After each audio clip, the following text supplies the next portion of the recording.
welcome everyone to the daily news analysis of 26th of February 2024। तो आज के important article one by one discuss करते हैं Hindu newspaper से। पहला जो आर्टिकल है, poverty level below 5% claims Niti Aayog chief, then Uttarakhand to table bill to recover damage to property in protest, then Kerala capital sees massive turnout of devotees for Patukal Pongal. Then at the high table, discovery of temple in Telangana shows spread of Chalukya reign. Then rediscovering Palestinian rediscovering Palestinian statehood. Then a new success. Why are the surrogacy rules modified? Can the IMEC address as the Red Sea crisis? Why has Google paused Gemini's ability to generate AI images of the people? पहला जो article है, poverty levels below 5% claims NITI Aayog chief, less than 5% of Indians are now expected to be below the poverty lines, and extreme distribution has also gone away. A top government official asserted on Sunday, citing the findings of the Household Consumption Expenditure Survey for 22-23. Retail inflation has also likely been overstated in recent years, he added, dismissing the narrative that rural economy is weak and India's growth story is restricted to a few people. BVR Subramaniam, Chief Executive Officer of the Center's Niti Aayog, averred that growth is broad-based with rural Indians' income and spends rising faster than either on urban peers. The urban-rural consumption divide has narrowed to 71% in 2022-23 from a peak of 91% in 2004 and 5, so inequality is declining, the official said, even as the rural household spending on food has dropped below 50% of the total expenditure for the first time. Lower spends on pulses and cereals, which dropped below 5% per capita consumption expenditure as per the latest survey, and higher expenditure on conveyance, consumer durables, and consumer services indicates that people are earning more and need to spend a lesser share of their income on food. Mr. Subramaniam argued it's not that consumption levels of food are going down in absolute terms, but the relative spendings on food is declining, while consumption of products like TV sets, fridges, and mobile phones and car have increased. This not only means there is a change in the income for the better, but also a change in lifestyle, he said. Within food, we see the consumption of beverages, processed food, milk, and fruits is going up, and an indication of more diverse and balanced food consumption, he added. Mr. Subramaniam noted that this was the first official data since 2011-12 and was much awaited as there were inconsistencies in the 2017-18 survey data, which was just preceded by the demonetization, citing the monthly per capita expenditure MPCE averages across fractile classes in 22-23. Mr. Subramaniam noted that the 13,173 rupees was the average consumption level for the bottom 5% of rural household, while it was 1782 for the next 5% of the household. Poverty lines and estimates are derived from this. We have had 4-5 different informal estimates for poverty in the absence of the 2017-18 survey findings. If we go by 32 rupees a day, which was the last accepted poverty line as of 2011-12, and factor in inflation trends since then to double that the levels to about 60 rupees a day, then you will see that the poverty is less than 10% as of 1782 rupees is the average spending by those in the bottom 5% to 10% fractile class in rural household.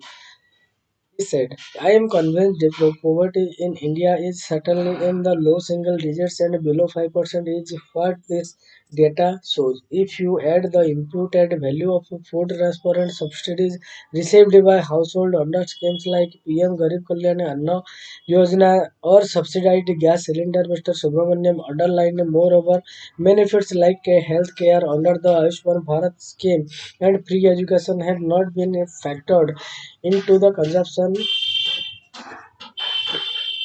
expenditure survey. In a way, destitution and the deprivation have almost gone, he said. As per the Niti Aayog's multidimensional poverty index, 11% of the population was below poverty line last year. The big picture is there is a sharp rise in urban and rural consumption by over 2.5 times from 2011-12 level in current prices. And big story is that India's growth is not restricted to a few, but it is very broad-based. Broad-based, Mr. Subramaniam said.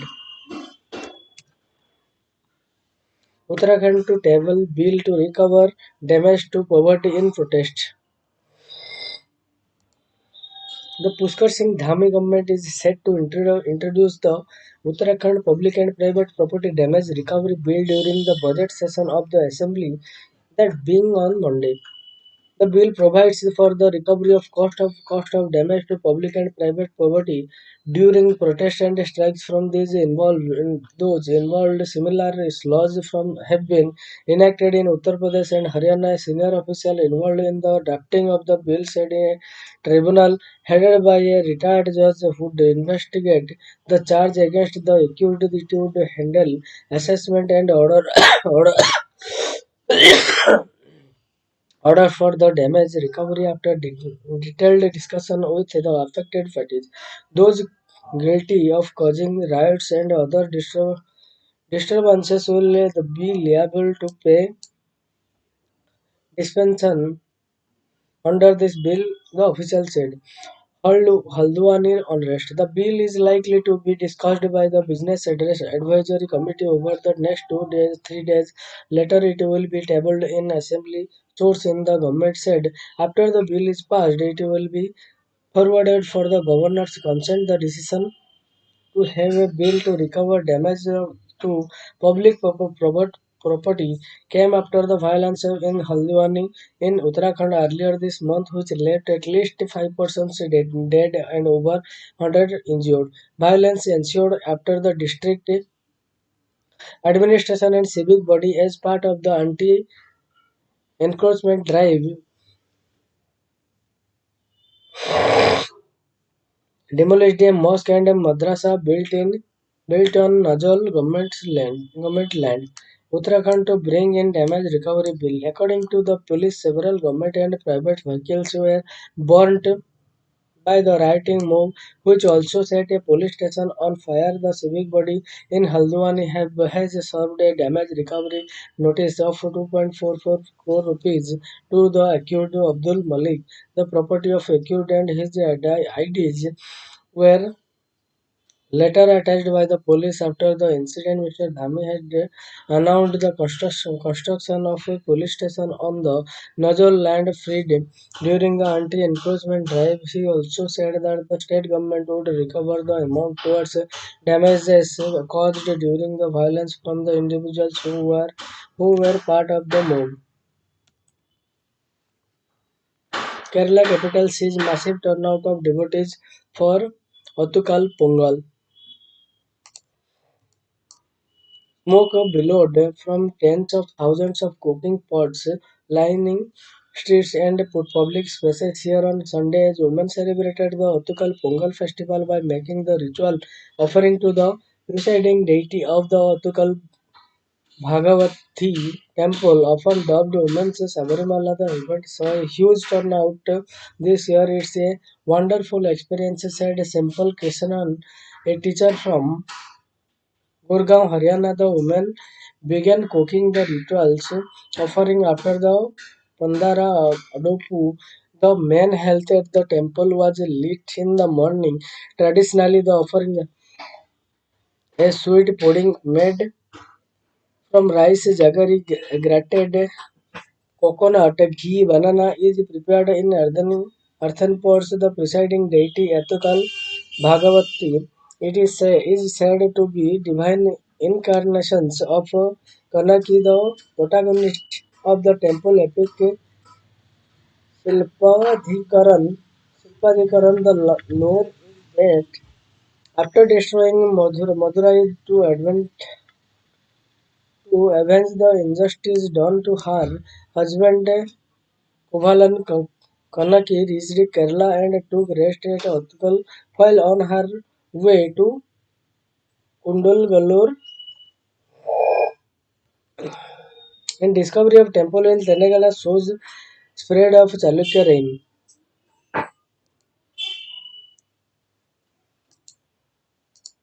The distance between the Mudimanikyam in Telangana and Badami in Karnataka is nearly 500 kilometers, but a recent discovery shows that the village of Mudimanikam on the bank of river Krishna was part of the kingdom ruled by the Badami Chalukya. And long after the demise of a kingdom that ruled the present-day Karnataka and Andhra Pradesh, the area continued to have a thriving community that prayed to Hindu gods Vishnu and Shiva, who filed the Jugalamba temple at the Alampur and the submerged Yeleswaram sites were furthest reach of Chalukya Badami kingdom. This new information expands the historical extent of that realm.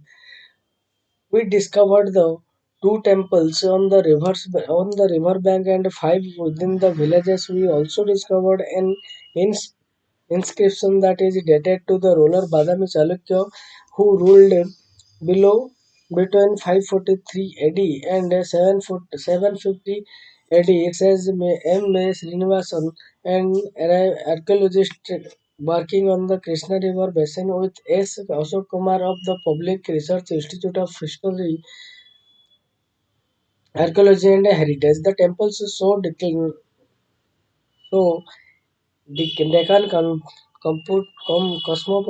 politics, sorry, cosmopolitanism, where there is a space for the more than the two regions he explained along with the Brahmanical religions, there was a space for Buddhism, Jainism, Mr.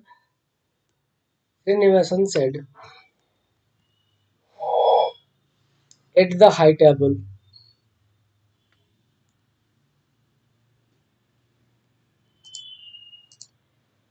At the ninth edition of the ninth edition of the annual Raisana Dialogue, External Affairs Minister S.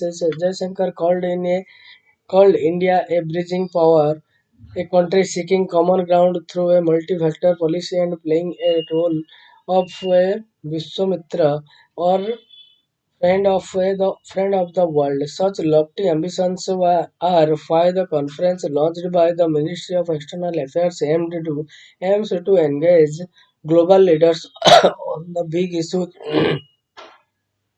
and challenges in the world. Greek Prime Minister Kyriakos Mitsotakis, who inaugurated the event, spoke about the importance of the connectivity project such as the India Middle East Europe economic corridor, global governance, the inequality at the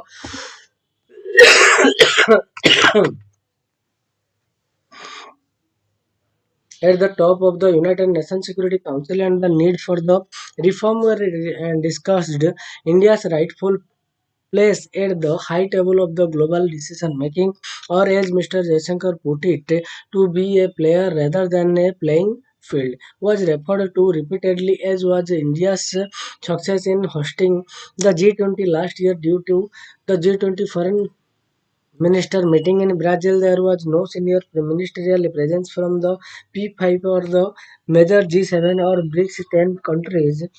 However, the large ministerial contingent from the Central and Western Europe, which included all the ministers of the Baltic Nordic Forum, enabled a new diplomatic outreach for the government that is seeking trade agreements and investment ties with this part of the Europe that is oft overlooked but the competitive economically The greater part of the conversation, however, focused on global conflicts with the heavy presence of European dignitaries turning the spotlight on the Russian war in Ukraine and panels on military and naval strategies concentrating on the need to handle an aggressive China. Unfortunately, these conversations did not strive for the balance, and neither Russia nor China was invited. There was minimal presence for the from Southeast Asia, Latin America, and even South Asia, excepting Nepal and Bhutan. A larger presence may have offered more varied position and thrown light on the pressure they face from this conflict. Panels on democracy understandably steered a clear of the vibrant debates within the Indias on the decline of the freedom, but the lack of non-governmental civil society organization in the discourse produced a narrow view of the challenges that democracy faces worldwide. Notably, absent were conversations focusing on the Israel war in Gaza. Such omissions not only mean a lack of diversity in the conversation at India's premier forum for foreign policy thinking, but they also take something away from Mr. Jayashankar's otherwise sound observation that the Raisana dialogue has become the made in India version of the global public square.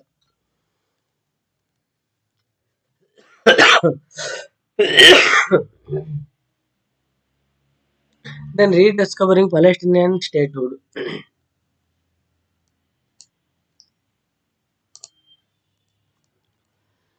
The cat is out of the bag.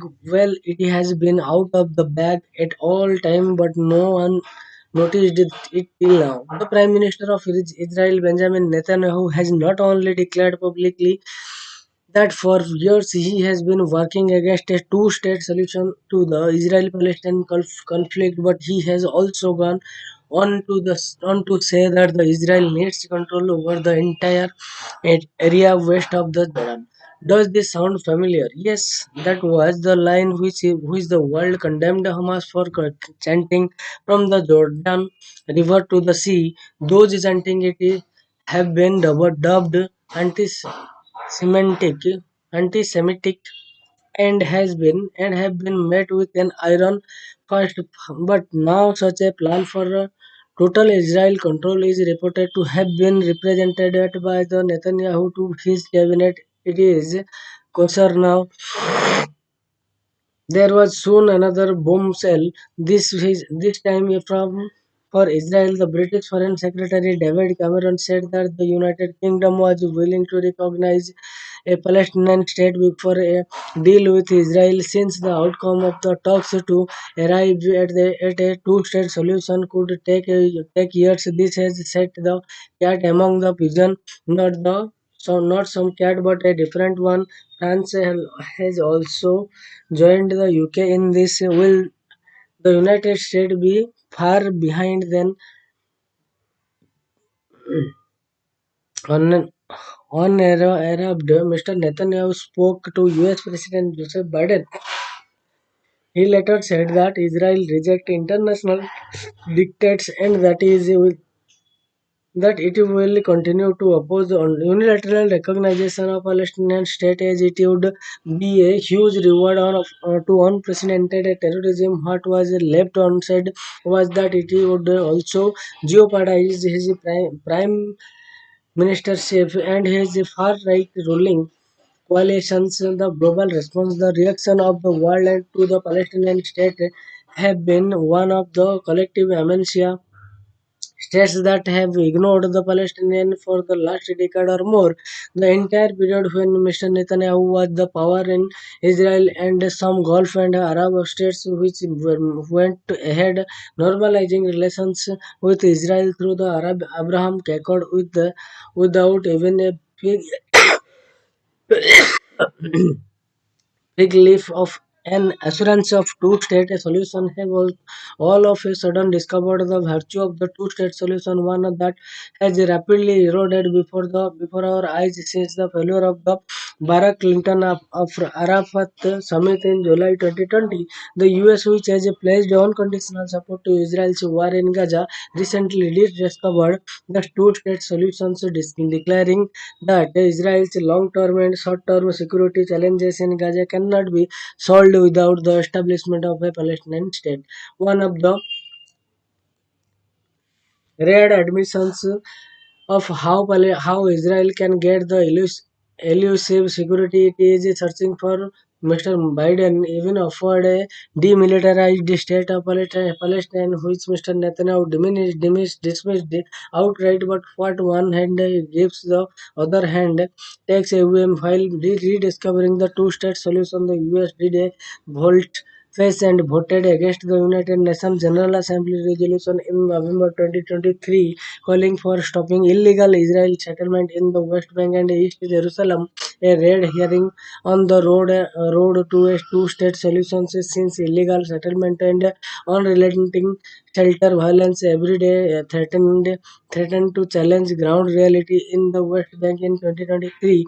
A record number of 500 Palestinians were killed by the Israel Defense Force and by Israel settler violating United Nations Security Council Resolution 2334 of 2016, which declared Israel settlement as illegal. However, in yet another flip-flop, in a first the US imposed sanctions against the four Israeli settlers as if sanctioning some settler but not Israel will stop settler violence. In January, the United Secretary General Antonio Guterres called the denial of Palestinian statehood as unacceptable. He has also consistently condemned the killing of 30,000 Palestinians in Gaza, including more than 13,000 children. Saudi Arabia demanded an irreversible peace process for a Palestinian state before any resumption of normalization talks with Israel, which were in the final stage before Hamas attack on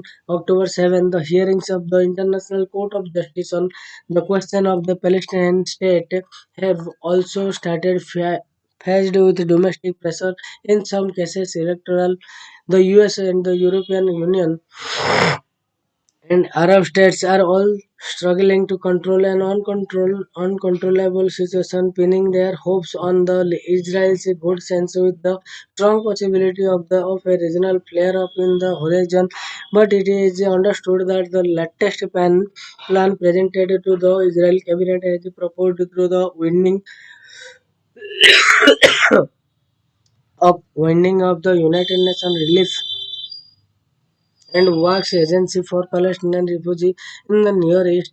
This would be one more blow against the two-state idea since it would effectively mean taking away the rights of refugees of the final status negotiations on a single state. If the two-state solution is off the table, then is a single state solution feasible? In a single state, Israel needs to give equal rights to Palestinians in the West Bank and Gaza to be remain as a democracy. If so, Israel will stop being Jewish since Jews will be reduced to 50% of the population or less to preserve its Jewish majority. If equal rights are not considered, Palestinians will become second-class citizens and Israel will be an appetite state.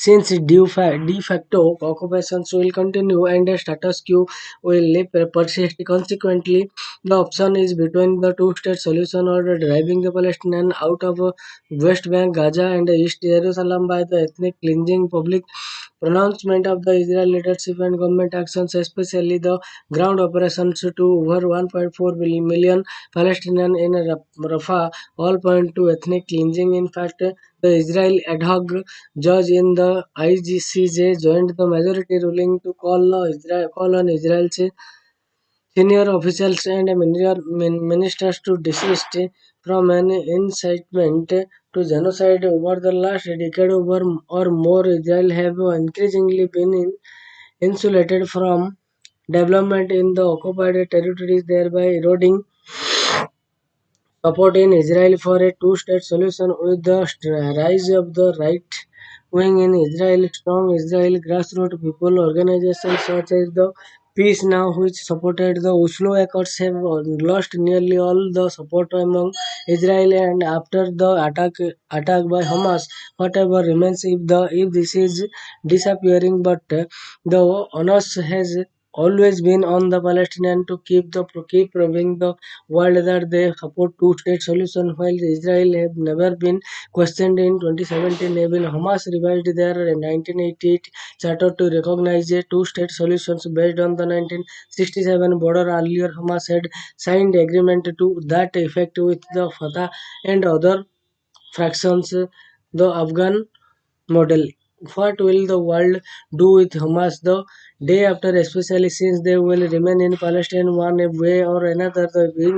To being to begin with, both sides need a change in leadership within Israel leadership which will accept a two-state solution and Palestine leadership which is inclusive and representatives of Gaza and the West Bank to negotiate such a solution. We already have a model where the world is coming around to accepting the Taliban, replacing the Taliban in Afghanistan. So can we have a different Hamas leadership replacing the current Hamas leadership or and being included in the Palestinian leadership structure for the sake of the Palestinian unity and the two-state solution? And where we will new Israeli leadership come from when the centrists have lost sympathy. The world waits not with the bated breath but with resignations for the major player to go beyond playing lip service to a two-state solution.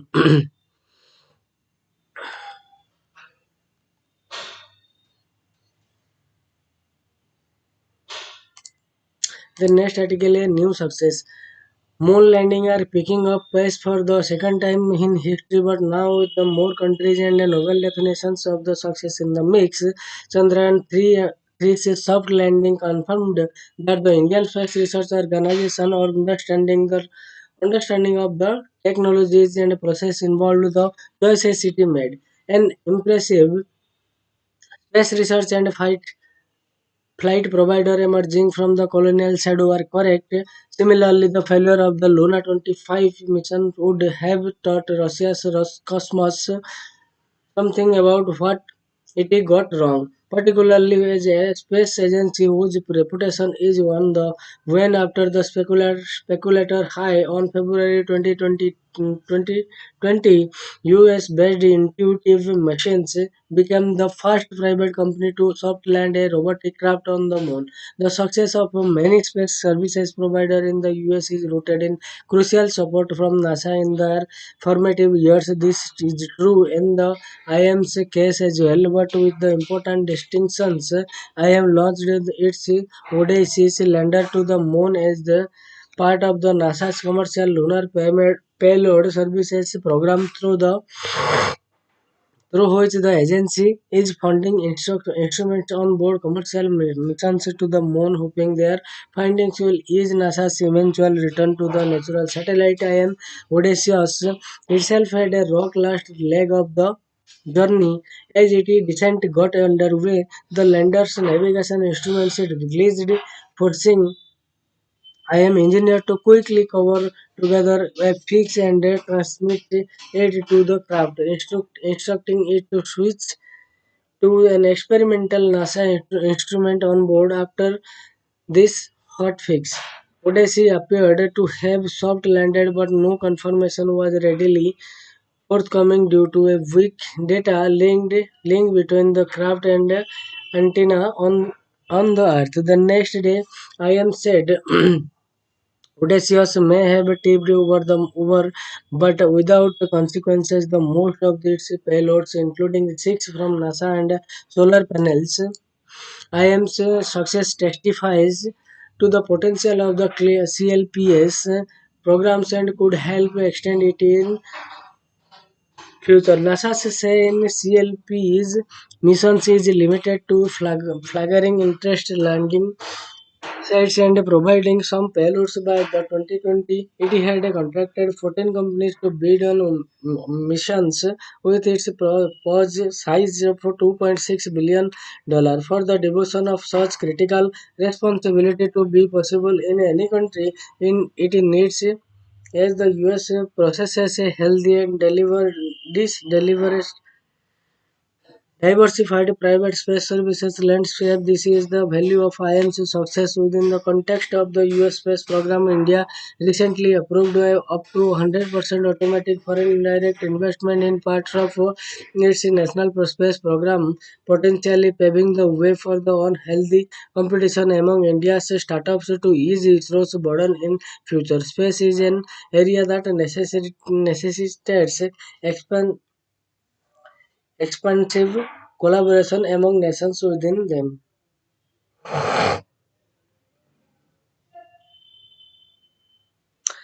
So, friends, this is all for today, and we will meet from tomorrow onwards with new news articles which are relevant from UPSC perspectives. So, till then, keep studying and have a good day. Thank you for listening.